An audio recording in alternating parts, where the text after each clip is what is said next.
What are the important things to know about estate planning?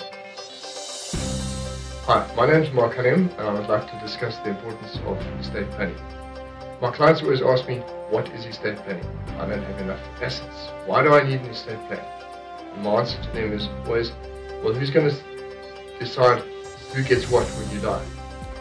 One of the most important things that we spend our lives building our assets, creating something there, and when we die, we'd like those assets to go to our family, to our children, our beneficiaries. Once a person dies, your family and your beneficiaries need to know what to do with your assets that you built up over your lifetime.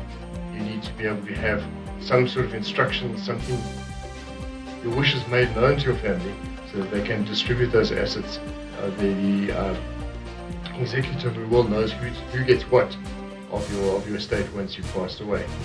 The other side of the thing of the coin is that we've got creditors who may be looking for debts to be repaid, and they'll be hounding your family, especially at times of bereavement. That's the last thing one wants, is to have creditors on the phone every day looking for money when your family is still grieving the loss of a loved one.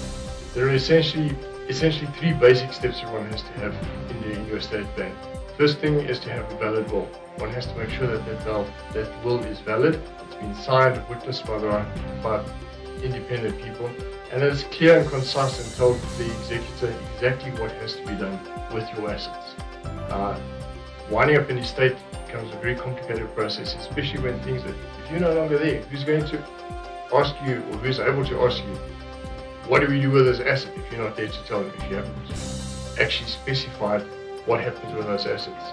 The other side that we can have is what we call a letter of wishes. This is an extension of your will where you can specify certain personal items, maybe something that you've inherited from your parents and you want to pass on to your children, something of sentimental value, and you'd like to specify exactly where that particular asset has to go.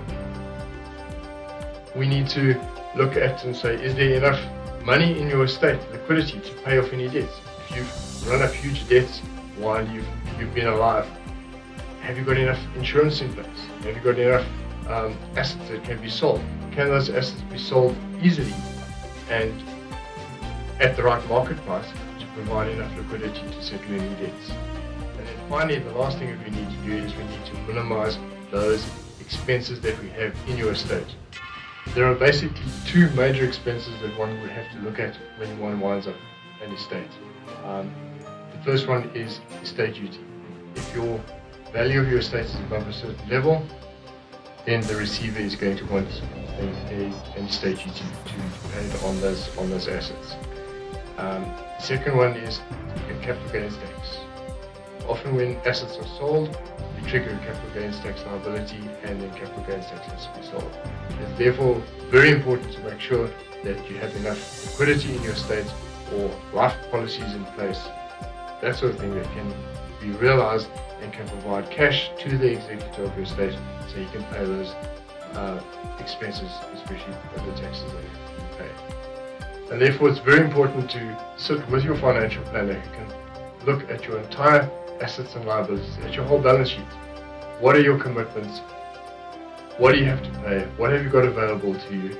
And what do you want to do with those assets? Those assets that you spent your whole life working for and trying to create and build up, make sure that they are distributed to your beneficiaries in terms of your will as inexpensively and with as little fuss as possible.